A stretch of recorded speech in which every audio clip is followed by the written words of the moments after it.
ओम अज्ञानतिमिरान्धस्य ज्ञानञ्जनशलाकया चक्षुरुन्मिलितमेन तस्मै श्रीगुरुवे नमः। श्रीचैतन्यमनोभीष्टं स्थापितं येन भूतले स्वयं रूपकदा मह्यं ददाति स्वपदान्तिकं।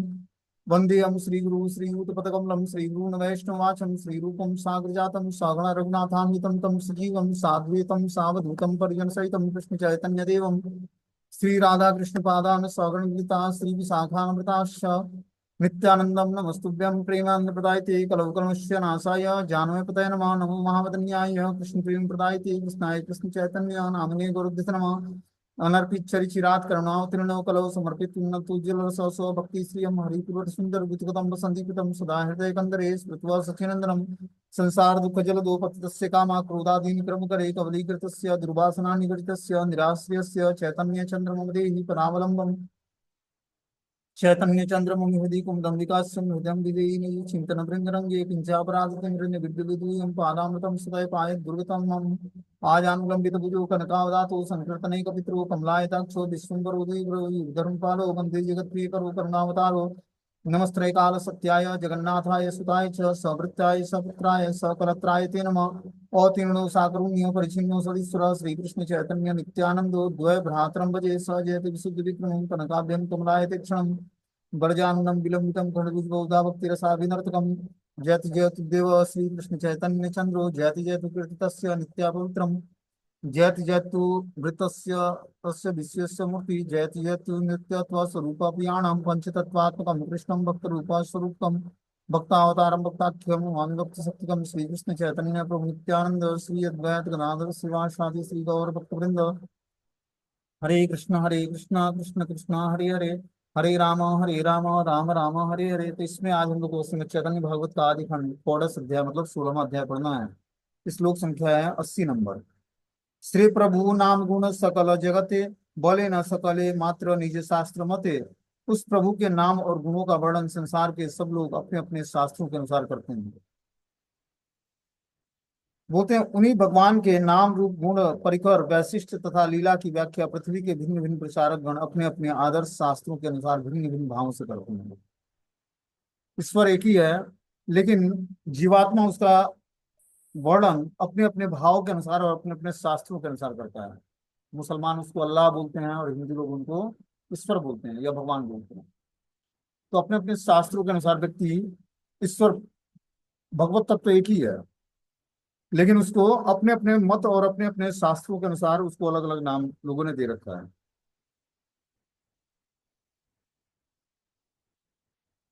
बोलते हैं ये ईश्वर से पुनः सबार भाव लय हिंसा करिले से ताहन हिंसा हय। वे ही ईश्वर सबके भावों को ग्रहण करते हैं, किसी की हिंसा करने पर वस्तुतः उस ईश्वर के प्रति ही हिंसा होती है।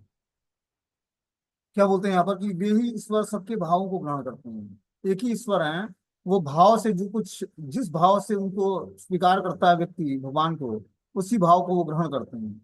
किसी की हिंसा करने पर वस्तुतः उस ईश्वर के प्रति ही हिंसा होती है, और जब हम किसी जीवात्मा के प्रति हिंसा करते हैं तो साक्षात भगवान के प्रति ही हिंसा है, क्योंकि सभी लोग जो है भगवान के ही जन्म है, पुत्र हैं।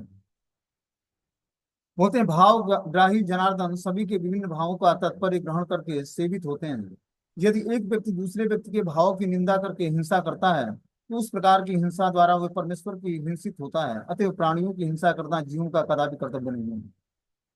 तो बता रहे हैं कि जो व्यक्ति जो भगवान जनार्दन है वो क्या है, भाव को ग्रहण करते हैं।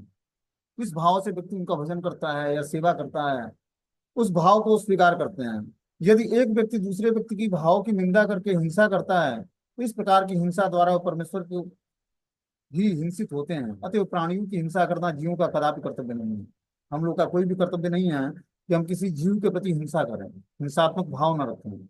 अतः प्राणियों की हिंसा करना जीवों का कदापि कर्तव्य नहीं है। एक व्यक्ति के हृदयगत भाव को दूसरा व्यक्ति परिवर्तित या उन्मूलित करके अपने व्यक्तिगत संकीर्ण भाव से उसको परिवर्तित करने का यत्न करता है, तो ऐसा करने से न केवल पर धर्म की ही निंदा होती है, अभी तो समस्त धर्मों के प्रतिपाद्य ईश्वर की भी हिंसा होती है। ईश्वर की सेवा और हिंसा ये दोनों अलग अलग व्यापार हैं। यदि कोई हिंसा को ही ईश्वर सेवा मानते हुए भ्रांत बुद्धि करे, तब वह ईश्वर सेवा से विमुख होकर भक्त की भी हिंसा कर डालता है। बोलते हैं यहाँ पर कि समस्त धर्मों के प्रतिपाद्य ईश्वर की ही हिंसा होती है। वो कैसे होती है? ईश्वर की सेवा और हिंसा ये दोनों अलग अलग व्यापार हैं। यदि कोई हिंसा को ही ईश्वर सेवा मानते हुए भ्रांत बुद्धि रखता है तो वह ईश्वर सेवा से विमुख होकर भक्त की भी हिंसा कर डालता है। भगवान में प्रीति रहित होने पर भी जीव कभी कभी अन्याभिलाषिता, कभी कभी कर्मी, कभी निर्भेद ब्रह्मानुसंधान परायण, कभी हठ योगी और कभी राज योगी हो जाता है। इस प्रकार जीव के नित्य मंगल की प्राप्ति हेतु उनको मुकुंद सेवा की में प्रवृत्ति प्रदान करना और हिंसा की अंततम क्रिया या प्रकार भेद नहीं है, परंतु जो ईश्वर सेवा के विरुद्ध और परिवर्तन में अन्यान्य इंद्रिय सुख कर कार्यों में प्रवर्तित करने पर भी उनके प्रति हिंसा कार्य को प्रश्रय दिया जाता है, इसलिए वह अवश्य ही वर्जनीय है। क्या बता रहे हैं यहाँ पर कि यदि कोई हिंसा को ही ईश्वर सेवा मानते हुए भ्रांत बुद्धि रखता है, कि भ्रांति बुद्धि मतलब भ्रमित होकर वो हिंसा को ही ईश्वर सेवा मान लेता है,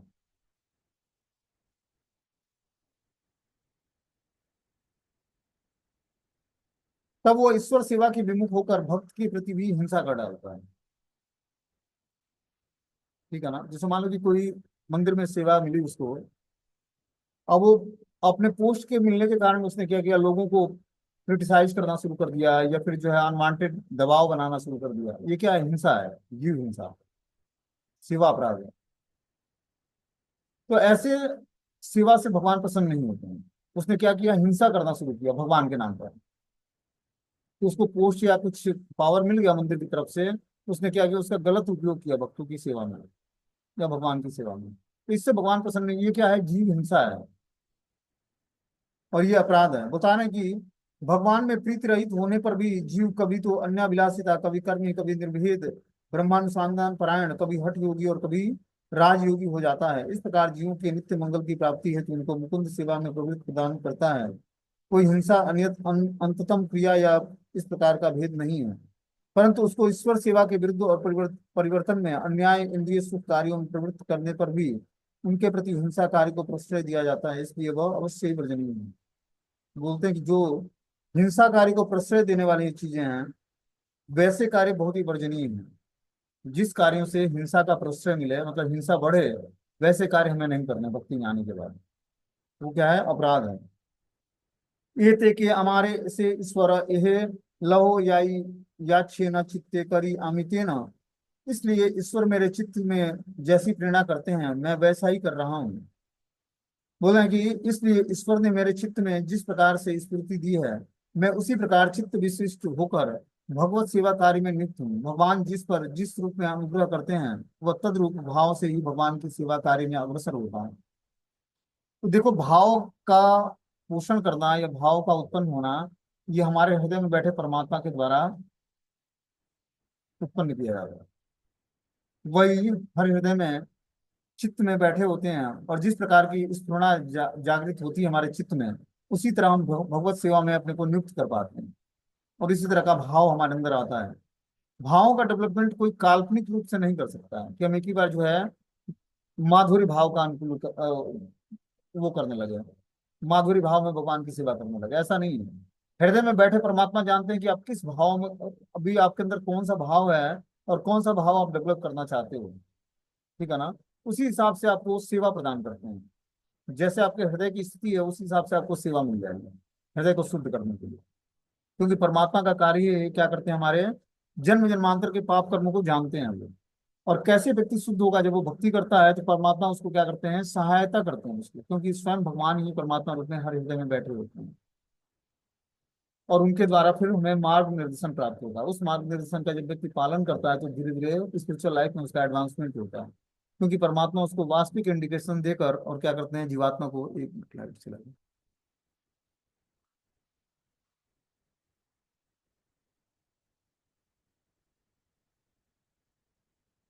उसको प्रोटेक्शन प्रदान करते हैं और उसको दिशा निर्देश देते हैं। बोलते हैं हिंदू कुले की है इन्हें हैया ब्राह्मण आपने हंसिया है इच्छा या यवन।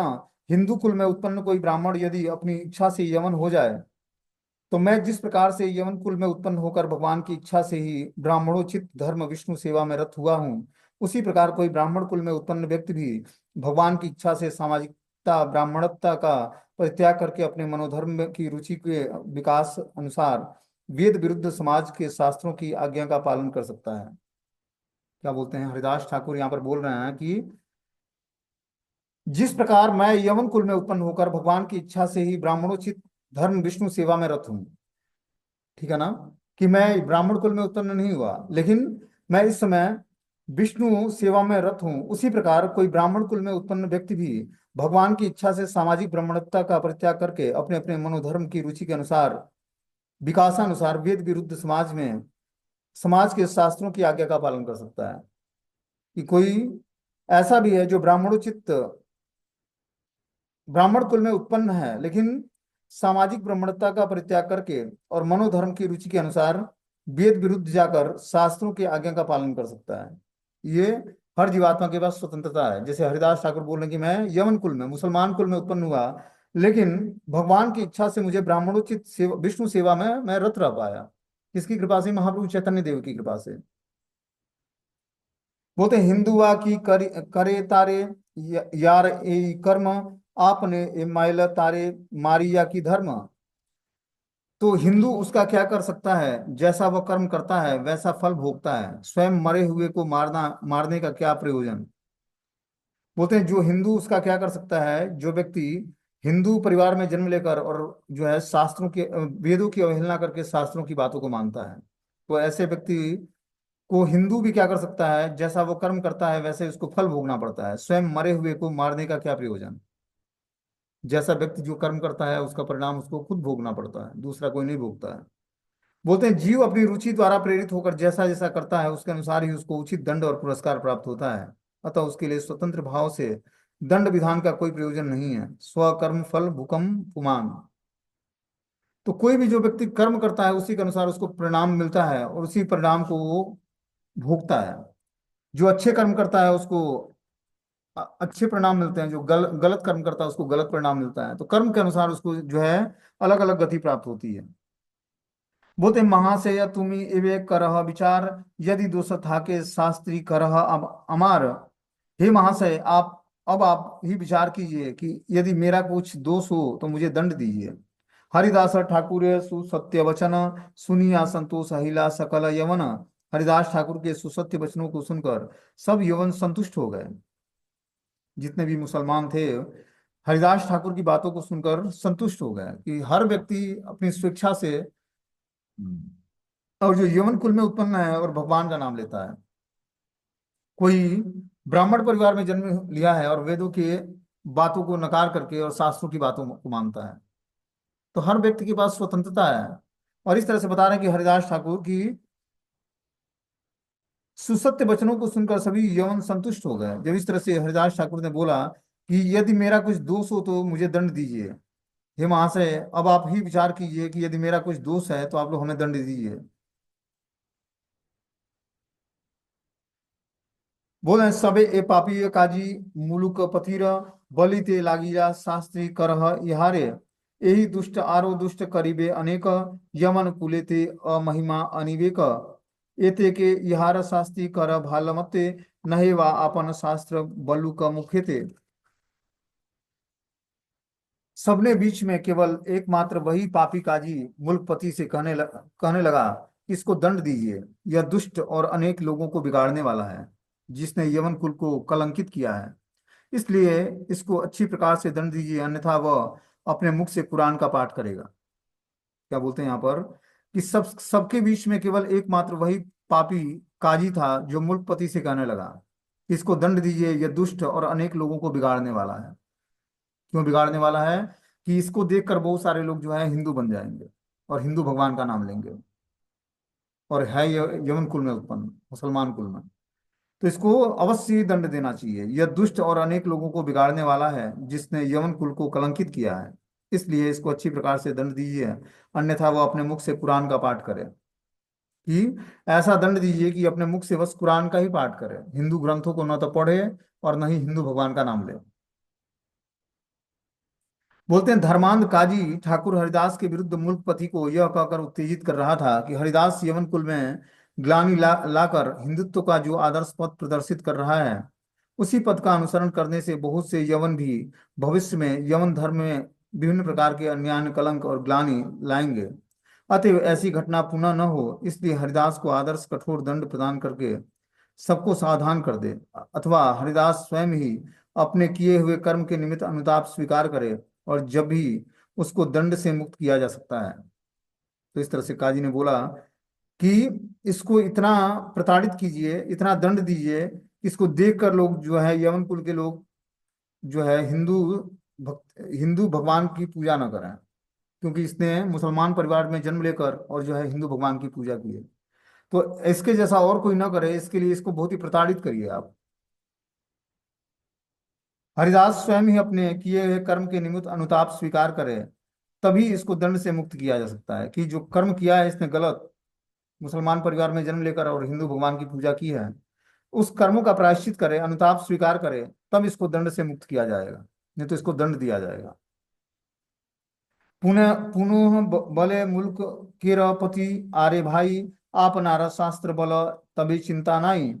मुल्कपति ने फिर कहा कि अरे भाई, तुम अपने शास्त्र का पाठ करो, फिर कोई चिंता नहीं है। अन्यथा करीबे शास्त्री सब काजी गणे, बलि बावो पाछे आर लघु है वे कहना। अन्यथा सब काजी मिलकर तुम्हें दंड देंगे, तभी भी जो कलमा बोलना पड़ेगा, बाद में व्यर्थ ही तुम्हें अपनी मर्यादा का लांघन सहन करना पड़ेगा। इस तरह से हरिदास ठाकुर को समझाया गया कि जब सब काजी मिलकर तुम्हें दंड देंगे, तब तुम्हें कलमा बोलना पड़ेगा, और बाद में व्यर्थ ही तुम्हें अपनी मर्यादा लांघन सहन करनी पड़ेगी। तो तुम पहले ही स्वीकार कर लो। मुल्कपति ने हरिदास से कहा कि हमारे धर्म विरोधी लोगों के आचरण का परित्याग करके तुम यवन शास्त्र के मतानुसार यदि पूर्व आचरण स्वीकार कर लो, तो तुमको कोई चिंता या भय नहीं होगी। क्या बोलते हैं कि मुल्कपति ने हरिदास से कहा कि तुम धर्म विरोधी लोगों का आचरण छोड़ दो, उसका परित्याग करके यवन शास्त्र के मतानुसार, जो यवन का शास्त्र है कुरान, उसका पूर्व उच्चार स्वीकार कर लो, तो तुम्हें कोई भी चिंता या भय नहीं होगा। अन्यथा तुम्हारे लिए सब काजी अति कठिन दंड विधान करेंगे। अभी भी मैं तुमको सावधान कर रहा हूं, बाद में तुम्हें व्यर्थ दंडित होकर अपनी मर्यादा का लांघन सहन करना पड़ेगा। इसलिए तुम बिना दंड स्वीकार किए ही बात को मान लो। क्या करो, जो यवन शास्त्र है उसको स्वीकार कर लो, उसके अनुसार तुम क्या करो, आचरण स्वीकार करो। हरिदासा बलेना एक कराना ईश्वरे, तहां बड़ आर की ह करीते ना पारे। हरिदास ने कहा कि जो ईश्वर कराते हैं वही होता है, उनकी इच्छा से विपरीत और कुछ नहीं कर सकता। बोलते हैं मुल्कपति के वाक्य सुनकर हरिदास बिना किसी भय के बोले कि भगवान जैसा करेंगे वैसा ही होगा, उनकी इच्छा के विरुद्ध दूसरा कोई भी कार्य नहीं हो सकता है। इस तरह से हरिदास ठाकुर ने मुल्कपति से बोला कि भगवान की जो इच्छा होगी वही होगा। हरिदास बिना किसी भय के बोले कि भगवान जैसा करेंगे वैसा ही होगा, उनकी इच्छा के विरुद्ध दूसरा कोई भी कार्य कोई नहीं कर सकता है। बिना भगवान के सैंक्शन हुए कोई भी जीवात्मा कोई कार्य नहीं कर सकता है। अपराध अनुरूप यार यही फल ईश्वर से करे, यह जानिह केवल। अपराध के अनुरूप जिसको जो फल मिलना चाहिए वह ईश्वर ही देता है, केवल उतना ही समझ लेना चाहिए कि जैसा व्यक्ति और जो अपराधी है, तो उसी अनुसार उसको फल भी मिलता है। इसको ईश्वर की इच्छा समझकर और माननी चाहिए। एकमात्र ईश्वर ही जीव के किए हुए कर्मों के फलदाता हैं। अहंकार विमूढ़ जीव अपने में अपने कर्तृत्व आरोपित करके कर्म करते हैं, वह उनका मिथ्या अभिमान मात्र है। भगवान की इच्छा से ही फलवती होती है। जीव के उपलक्ष्य स्वरूप होने पर भी ईश्वर की इच्छा ही बलवती होती है। जो बोल रहे हैं कि जीव के उपलक्ष्य स्वरूप होते हुए भी ईश्वर की जो इच्छा होती है वही बलवती होती है, और वही जीवात्मा को स्वीकार करना होता है। खंड खंड हया देह याय यदि प्राण, तबु आमी बदने ना छाड़िए हरिनामा। यदि मेरे शरीर के टुकड़े टुकड़े हो जाएं तथा मेरे प्राण भी चले जाएं, तब भी मैं अपने मुख से हरि नाम नहीं छोड़ूंगा। ये हरिदास ठाकुर ने प्रण लिया इसके सामने, मुल्कपति और काजियों के सामने, कि और जो हमारे शरीर के आप लोग खंड खंड टुकड़े कर देते हो, मेरे प्राण भी चले जाते हैं, तभी भी मैं अपने मुख से हरि नाम उच्चारण बंद नहीं करूंगा। बोलते हैं जनक जननी से प्राप्त यह जड़ देह किंचित भी चिरस्थायी नहीं है। कृष्ण सेवा से विमुख प्राण तो वर्तमान समय में ही विषय सुख में मग्न है, वह भी विनाशी और परिवर्तनशील है। किंतु श्री भगवान का नाम और भगवान कभी भी एक दूसरे से पृथक नहीं है। माइक वस्तुओं के नाम जैसे काला भयंतर में मनुष्य द्वारा कल्पित हैं, वैकुंठ नाम वैसा नहीं है। वैकुंठ नाम और नामी एक ही वस्तु है, इसलिए नाम सेवा का परित्याग करके मैं कभी भी अपने स्थूल सूक्ष्म दोनों शरीरों में आस्था स्थापित नहीं कर सकता। तो हरिदास ठाकुर ने मना कर दिया काजी को और मूलपति को कि जो जनक जननी माता के द्वारा ये जड़ शरीर दिया गया है ये अस्थाई नहीं है, ये छूटने वाला है। कृष्ण सेवा से विमुख प्राण जो वर्तमान समय में विषय सुख में मग्न है वह भी अविनाशी और परिवर्तनशील है। जो ये कृष्ण सेवा में इस शरीर का हम लोग उपयोग कर रहे हैं ये भी ज्यादा दिन तक ये शरीर रहने वाला नहीं, ये भी जो है क्षण भंगुर है और इसका भी विनाश और परिवर्तनशील होता रहता है। किंतु श्री भगवान का नाम और भगवान कभी भी एक दूसरे से पृथक नहीं होते हैं। ये जो भगवान का नाम है और भगवान है वो कभी भी किसी जीवात्मा से पृथक नहीं होते हैं।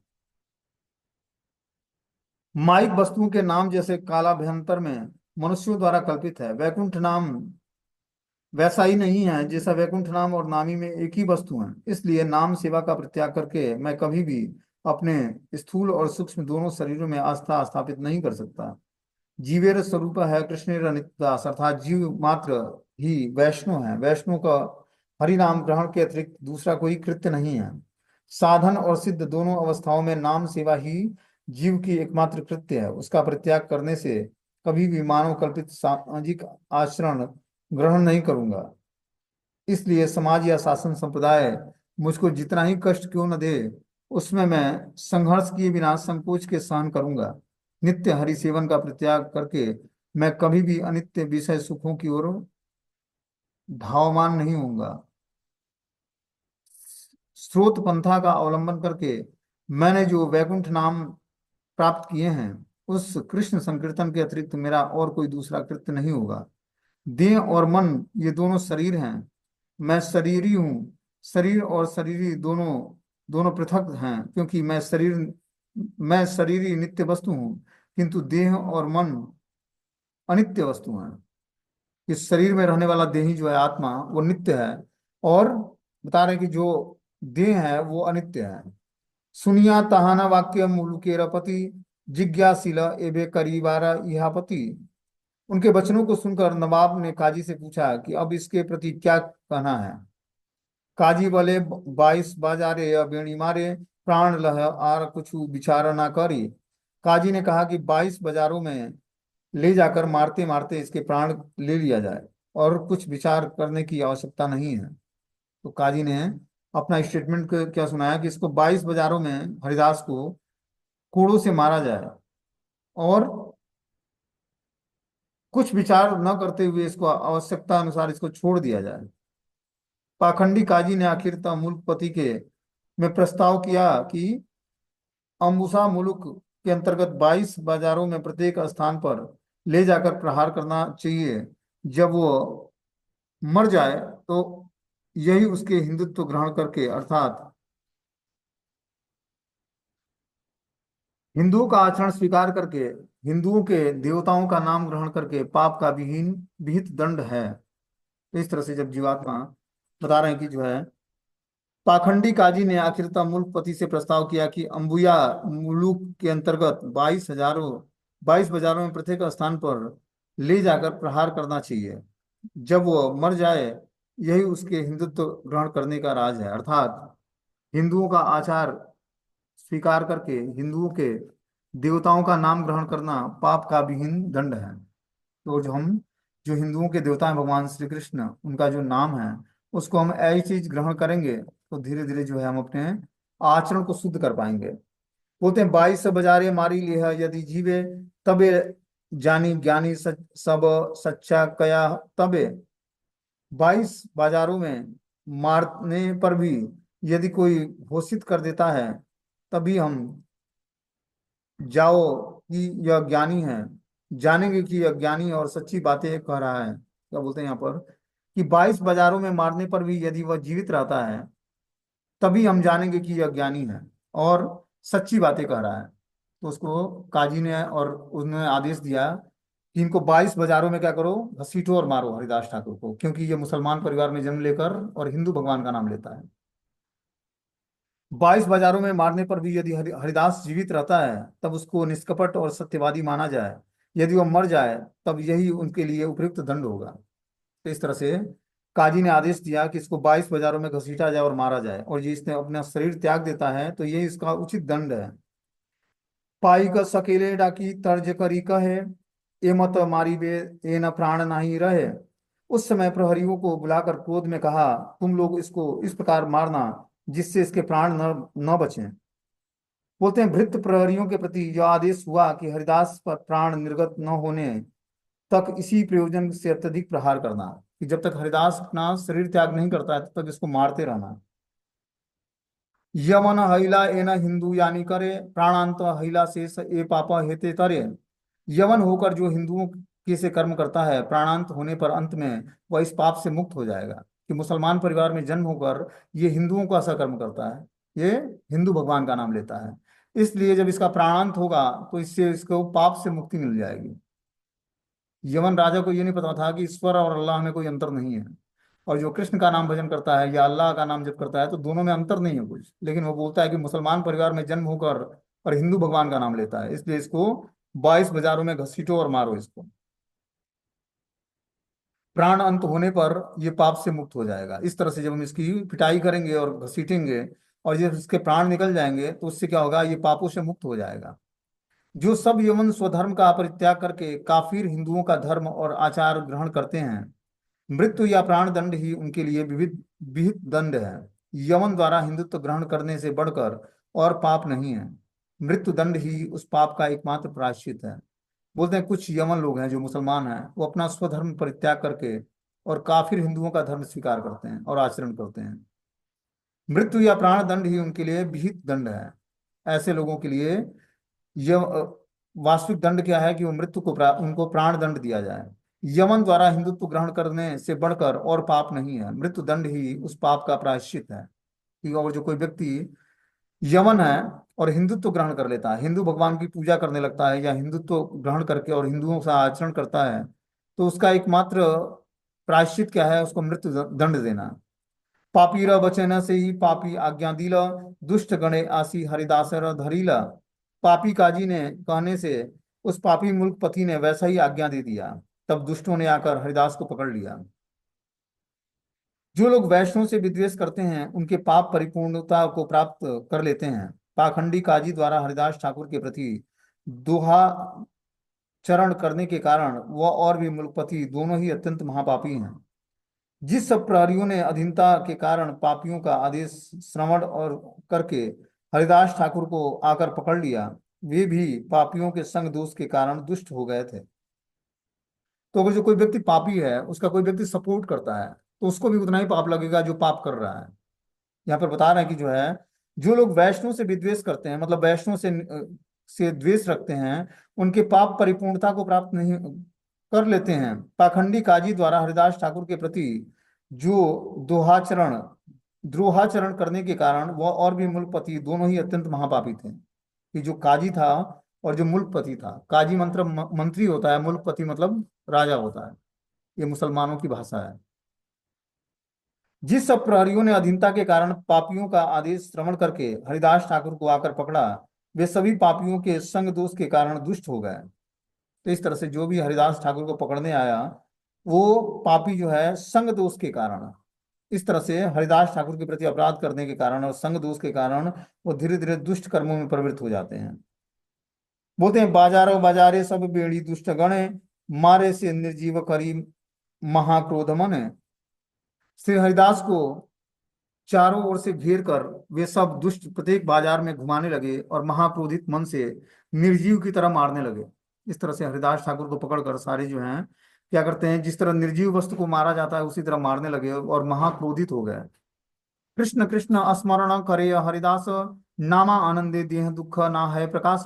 हरिदास कृष्ण कृष्ण स्मरण कर रहे थे, नाम के आनंद में उनका देह दुख प्रकाशित नहीं हो रहा था। तो इस तरह से हरिदास ठाकुर जितना मारते गए उनको काजी के सिपाही, लेकिन वो भगवान का स्मरण करना नहीं छोड़ा। इस कारण से नाम के आनंद में उनका देह दुख से प्रकाशित नहीं हो रहा था, उनको चोट नहीं लग रही थी। स्वयं भगवान चैतन्य महाप्रभु ने दिखाया कि हे हरिदास, जब तुम हरि का नाम स्मरण कर रहा था और तुझे काजी के सिपाही मार रहे थे तो सारे चोटों को मैंने अपनी पीठ पर बर्दाश्त किया। देख हमारे पीठ पे वो सारे चोट लगे हैं कोड़े के, और तू सुरक्षित था मेरे द्वारा। लाइट आ गई। बोल रहे देखी हरिदास देह अत्यंत प्रहार, सुजन सकल दुख भावेरा अपार। हरिदास के शरीर पर अत्यंत कठोर प्रहार देखकर सब सज्जन वृंद अत्यधिक दुखी हुए। ठाकुर हरिदास के ऊपर अत्यंत बिना विचारे दौरात्म्य और प्रहर प्रहर उत्पीड़न देखकर और सुनकर सभी सज्जन अत्यंत दुखित हुए। उनमें से किसी किसी ने मुक्त कंठ से यह घोषणा भी की कि इस प्रकार वैष्णव विरोध के फलस्वरूप देश में शीघ्र ही महा अमंगल होगा। कि और जो वैष्णव से विरोध करता है कोई, या उसको मारता है, तो इस तरह से पूरे देश में अमंगल हो जाएगा। वैष्णव उत्पीड़न के फलस्वरूप ही पृथ्वी पर दुर्भिक्षता, अनावृष्ट, महामारी, विप्लव आदि विभिन्न क्लेश और तापों से परिपूर्ण हो जाता है। जहाँ वैष्णव अपराध होता है, भक्तों के प्रति अपराध किया जाता है, वहां पर दुर्भिक्षता आ जाती है, गरीबी आ जाती है, अनावृष्ट, महामारियां फैल जाती हैं, और विप्लव और क्लेश उत्पन्न हो जाता है, और ताप बढ़ जाते हैं। कि हम बले उच्छन हई वे सर्वराज्य से निमित्त सृजनेर करे हेन कार्य। किसी ने कहा कि ये सब राज्य नष्ट होने वाला है, तभी तो ऐसे सज्जन के साथ निर्दय आचरण किया जा रहा है। इस तरह से जब हरिदास ठाकुर को मारने लगे काजी के सिपाही, तो सारे लोग बोलने लगे कि इस तरह से जब सज्जन व्यक्तियों के साथ इस तरह से निर्दयता का आचरण किया जाएगा, तो इस तरह से राज्य जो है नष्ट हो जाएगा। राजा उरी रेर के सापे क्रोध मने, मारा मारी करिते हो उठे कौन जने। कोई कोई क्रोधित होकर राजा तथा उनके मंत्रियों को श्राप देने लगे, और कोई तो प्रहरियों को मारने के लिए भी तैयार हो गए। इस तरह से बता रहे हैं कि कोई कोई व्यक्ति तो क्रोधित होकर राजा तथा उसके मंत्रियों को श्राप देने लगे कि ये क्या कर रहा है, और कोई कोई तो प्रहरियों को मारने के लिए तैयार हो गया। हरिदास ठाकुर के प्रति यवनों द्वारा इस प्रकार दुर्व्यवहार प्रदर्शन के कारण सभी सज्जन मन ही मन अत्यंत क्रुद्ध और असंतुष्ट हो गए। कोई कोई तो मुल्कपति और उनके मंत्रियों को अभिशाप देने लगे। कोई कोई राष्ट्र के विरुद्ध विप्लव लाने के निमित्त असंतोष का बीज बपन करने लगे। इस तरह से जब हरिदास ठाकुर को मारा जाने लगा, तो जितने भी सज्जन व्यक्ति थे, उन्होंने क्या किया, असंतुष्टता व्यक्त की, और कोई कोई तो मुल्कपति और जो काजी थे उनको अभिश्राप भी देने लगे, और कोई कोई राष्ट्र के विरुद्ध विप्लव लाने के कारण असंतोष का बीज उत्पन्न हो गया सबके हृदय में। कि हग या यव गणे पायरा धरे, किछु दिवा अल्प करी मारह उहारे। किसी ने उस यवनों के पैर पकड़कर कहा कि हम आपको कुछ देंगे, आप इसे धीरे धीरे करके मारें। कुछ लोगों ने ऐसा प्रस्ताव रखा कि आपको हम लोग कुछ देंगे। जो यवन थे, मतलब जो सिपाही थे काजी के, उनको पैर पकड़ के कुछ लोगों ने बोला कि आप इनको धीरे धीरे मारिए, आपको कुछ चाहिए तो आप लोग हमसे ले लीजिए, लेकिन इसको इतना कठोर दंड मत दीजिए। कोई कोई तो निर्दय प्रहारकारी यवनों के पैरों में पड़कर ठाकुर के प्राणों की रक्षा के लिए दया की भीख मांगने लगे, और कोई घूस देकर उनको इस प्रकार के निर्दय प्रहार से विरत करने की चेष्टा करने लगे। तो जैसे जो लेख थे, जब हरिदास ठाकुर को मारा जाने लगा यवनों के द्वारा, तो पैर पड़ गए उनके, यवन सिपाहियों के, और उनको प्रलोभन देने का प्रयास किया कि आप कुछ धन ले लीजिए और इनको धीरे धीरे मारिए या छोड़ दीजिए। तथापि यह दया नहीं जन में पापी गण, बाजारे मारे महाक्रोध मने। क्या बोलते हैं कि तब भी उस पापियों को दया न आई, वे महाक्रोधित होकर बाजारों में हरिदास को मारते ही जा रहे थे। इस प्रकार उनको थोड़ा भी दया नहीं आई हरिदास के प्रति, और उसको 22 बाजारों में इस तरह से मारते हुए जा रहे थे। कृष्णेर प्रसादे हरिदासेर शरीर, अल्प दुखो नाही जन्मे एते क्यों प्रहारे। श्री कृष्ण कृपा से हरिदास के शरीर में इतनी मार से किंचित मात्र भी दुख नहीं हुआ। वो नाम जप में लगे हुए थे, और उनको 22 बाजारों में घसीट कर मारा गया है। इस कारण से कि यवन परिवार में, मुसलमान परिवार में जन्म लेने के कारण तुम हिंदू भगवान का नाम स्मरण करते हो। इस कारण से काजी, मतलब मुसलमान के जो सिपाही थे, मुसलमान नवाब हुआ करता था, तो उसके मंत्री को काजी बोला जाता है। तो काजी के आदेश पर सारे सिपाहियों ने हरिदास को मारना शुरू किया, लेकिन इतना मारा उसके बाद भी हरिदास ठाकुर ने नाम जब बंद नहीं किया। कृष्ण कृपा से इतनी मार खाने के बाद भी किंचित मात्र भी उनको दुख नहीं हुआ। असुर प्रहारे एना प्रहलाद विग्रहे, कौन दुख ना जानिला सर्वशास्त्र कहे। सभी शास्त्र कहते हैं कि जैसे असुरों के प्रहार से प्रहलाद के शरीर को तनिक भी दुख नहीं हुआ, उसी प्रकार हरिदास ठाकुर को भी उनको भी तनिक भी दुख नहीं हुआ। जिस तरह प्रहलाद महाराज को असुरों के प्रहार से तनिक भी दुख नहीं हुआ। प्रहलाद महाराज के पिता ने असुरों के बीच में इनको रखा है, और वहां पर असुरों ने इन पर बहुत सारे अलग अलग अस्त्रों से प्रहार किया। उसके बाद भी प्रहलाद सुरक्षित थे, उसी तरह हरिदास ठाकुर को 22 बाजारों में मारा गया, उसके बाद भी हरिदास ठाकुर की मृत्यु नहीं हुई और वो पूर्ण रूपेण सुरक्षित थे, क्योंकि भगवान का नाम जप कर रहे थे। बोलते हिरण्यकशिपु ने जिस प्रकार महाभागवत पुत्र प्रहलाद को विभिन्न प्रकार से निगृहित करके उस पर अत्याचार किए थे, उसी प्रकार महापापी यौन भी उसी प्रकार हरिदास ठाकुर पर अत्याचार करने लगे थे। तथापि उन्होंने भक्तराज प्रहलाद की भांति उससे लेस मात्र भी दुख क्लेश का अनुभव नहीं किया। महाभागवत की यह सहिष्णुता स्वाभाविक है। वे भगवत सेवा में से सर्वक्षण इस प्रकार व्यस्त और निरत रहता है कि भगवत बहिर्मुख की अत्याचारिता उनको किसी प्रकार उद्वेग नहीं देने में समर्थ नहीं होते हैं। कि जो व्यक्ति भागवत व्यक्ति है, महाभागवत है, उसको बाहरी उत्पीड़न से प्रभावित नहीं होता है। ठीक है ना। वो भक्ति में इतना समर्थ होता है कि बाहरी उत्पीड़न उसको उद्वेग देने में समर्थ होते भी हैं, लेकिन उससे वो प्रभावित नहीं होता है। श्री गौर सुंदर ने इसलिए शिक्षाष्टकम में कहा है कि जो वृक्ष वृक्ष से भी अधिक सहिष्णु हैं, वे ही कृष्ण कथा कीर्तन करने में समर्थ होते हैं, दूसरे लोग नहीं। तो कृष्ण कथा करने की योग्यता उसी में आएगी जो व्यक्ति सहनशीलता धारण करता है। वे ही कृष्ण कथा कीर्तन करने में समर्थ होते हैं, दूसरे नहीं। यदि साधक असहिष्णु हो, तब वे हरि कीर्तन में समर्थ नहीं होगा। क्योंकि जगत में असंख्य स्थलों पर देखा जाता है कि सर्व शुभ प्रद सत्य कथा प्रचारक हरि कीर्तनकारी को ईश्वर के विमुख व्यक्ति बिना किसी कारण अन्याय भाव से आक्रांत करते हैं और उनके प्रति हरि कीर्तन मुख को बंद करने के लिए विभिन्न प्रकार की चेष्टाएं रत करते हैं। तो इस तरह से हम देखते हैं कि जहाँ पर हरि नाम संकीर्तन हो या भागवतम कथा हो, वहां पर बहुत सारे लोग अनिष्टकारी जो हैं उसमें बाधा उत्पन्न करने का प्रयास करते हैं। ठीक है ना। बता रहे हैं कि श्री हरि के संकीर्तन में सर्वोत्त भाव से बाधा डालने के लिए सर्वदा यत्नशील रहते हैं। यहाँ तक कि कपट भाव से दिखाने के लिए वे हरि कीर्तन के दल में योगदान करके असत छलना से भी सत्य वस्तु को हरिनाम को अव्यक्त विरोध प्रदर्शित करते हैं। इस तरह से कुछ लोग ऐसे होते हैं जहाँ पर हरिनाम संकीर्तन होता है वहां पर भक्तों को क्रिटिसाइज करते हैं और इस तरह से उनका सपोर्ट नहीं करते और उनको परेशान करते हैं। आगे बता रहे हैं, यही मत यौनर अशेष प्रहारे दुख ना जन्मे हरिदास ठाकुर। उस प्रकार उन यौनों के अशेष प्रहारों से हरिदास ठाकुर को तनिक भी दुख नहीं हुआ। हरिदास स्मरणेयो यही दुख सर्वथा छिन्ने से ही क्षणे हरिदासेर की कथा। से हरिदास का स्मरण करने मात्र से ही जीव के दुख तत्काल नष्ट हो जाते हैं, फिर स्वयं हरिदास की तो बात ही क्या है। और जो कोई व्यक्ति हरिदास ठाकुर का स्मरण करता है तो समस्त दुखों से मुक्त हो जाएगा। बता रहे हैं यहाँ पर कृष्ण वृंदावन दास ठाकुर कि जो व्यक्ति हरिदास ठाकुर का स्मरण कर ले मात्र, तो उस जीव को दुख दुख से तत्काल छुट्टी मिल जाएगी। स्वयं श्री हरिदास की तो बात ही क्या है।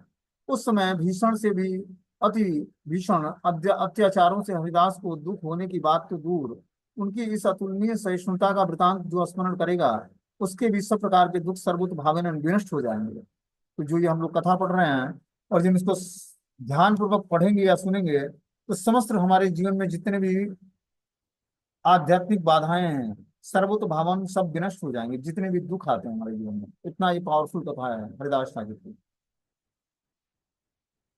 बोलते हैं श्री हरिदास के मन में तो केवल उन सब पापियों के लिए दुख हो रहा था जो उन्हें मारने जा रहे थे। तो जो भी मार रहे थे हरिदास ठाकुर को, वो हरिदास ठाकुर भगवान से प्रेयर करते कि इनको बुद्धि प्रदान करिए कि ये कर क्या रहा है, इनको पता नहीं है। ये होता है भक्तों का हृदय कि भक्त को कोई व्यक्ति क्रिटिसाइज भी करता है, लेकिन उसके बाद भी वो अगले व्यक्ति के मंगल की ही कामना करता है, न कि उसको कष्ट पहुंचाना चाहता है। इसीलिए जो हम नाम जप करते हैं या आध्यात्मिक एक्टिविटी करते हैं, जो हमें शक्ति प्राप्त होती है, उससे अगले जीव के मंगल और